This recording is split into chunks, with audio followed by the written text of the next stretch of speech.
Okay, welcome back. We're going to talk a little bit more about scatter plots and interpreting them. So what do they mean? Here in this scatter plot, each point on the graph represents a bag of sugar. And it's important to read these axes. These are called axes.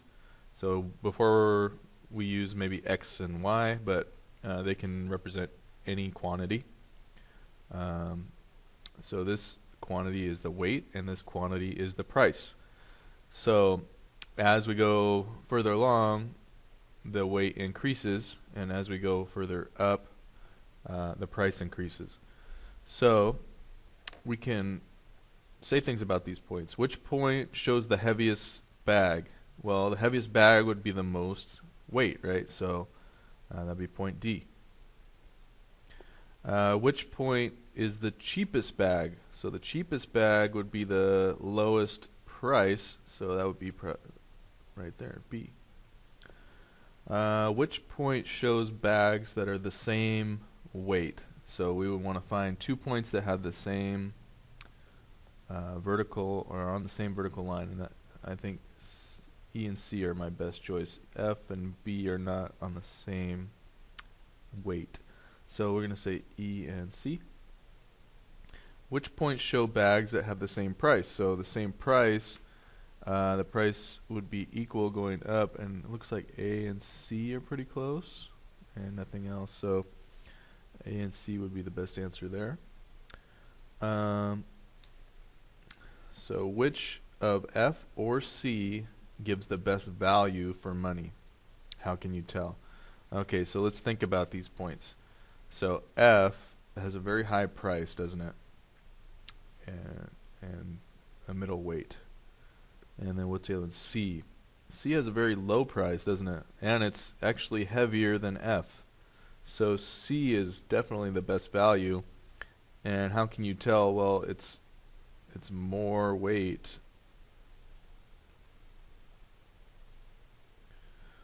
for a cheaper price, right?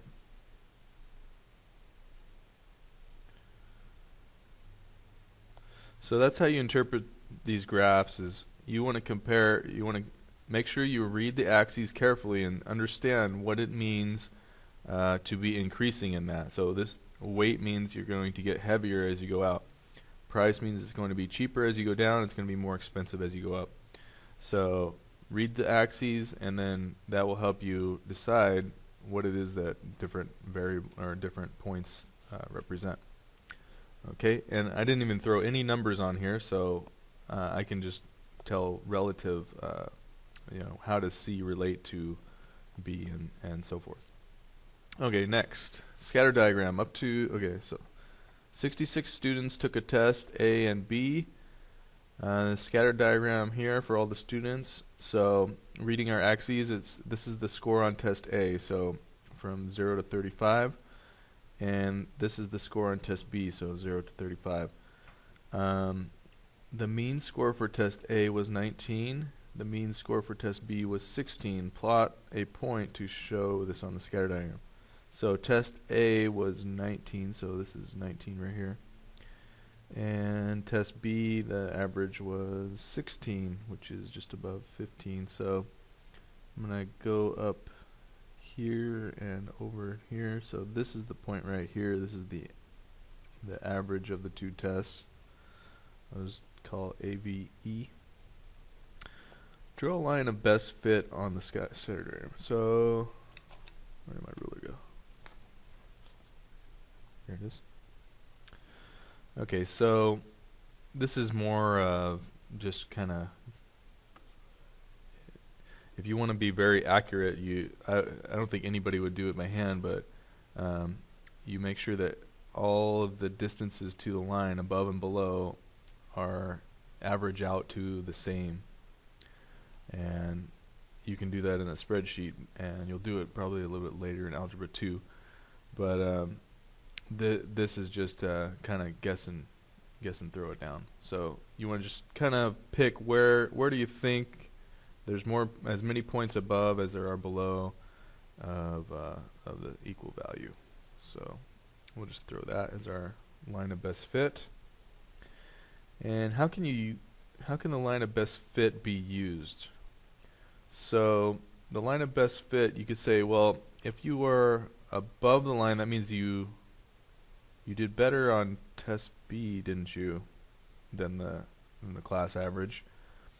And if you're below the line, you did better on test A than the class average. And kind of like on a line, you'd be average. Well, not really. You would say that. What would you expect if you got a score of 25 on test A? What would you expect that your score would be on test B? That's a way you can use it. So I would expect that my score on test B would be 23%, or 23 out of 35, if that were the number of questions on the test. So you could use it to predict, what the expectation is.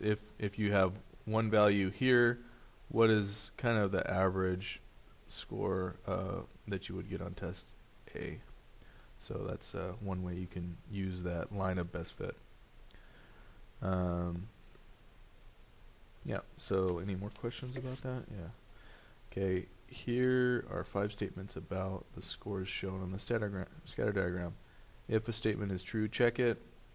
If it is not true, write a correct statement. So the scatter diagram shows positive correlation between scores on test A and scores on test B. Yeah. So positive correlation, as the test scores on A increase, so do the test scores on B increase. So this is true. The lowest score on test A is lower than the lowest score on test B. So the lowest score on test A was one of these 3, which is 7, and it says is lower than the lowest score on test B. The lowest score on test B was 3, so that is false. No. Test B has a lower score.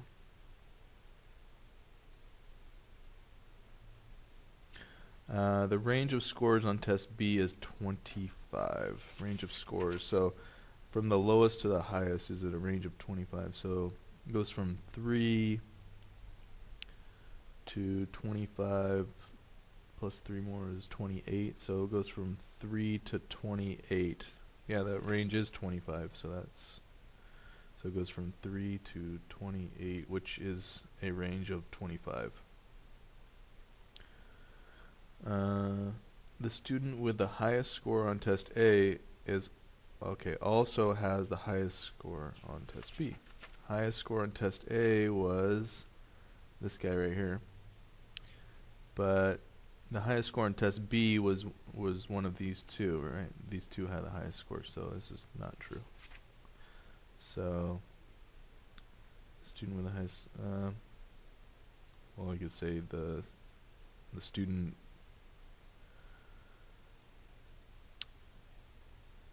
with the highest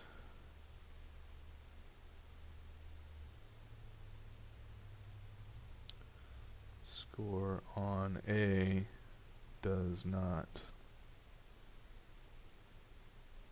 have the highest score on B, Okay. The biggest difference between a student's score on the 2 tests is 5. That's going to be... There's a lot of points, so let's just check one that's kind of off of the norm. So this one, he scored 24 on test A, didn't he? And then he scored 10 on test B. So 24, 10. The difference between the scores was 14, right? The biggest difference was definitely more than 5. So no, there are bigger differences.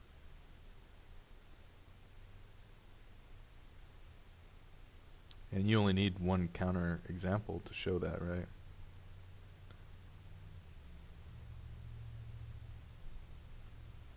Okay, so that's how you fill out one of those, and that's how you interpret a scatter plot.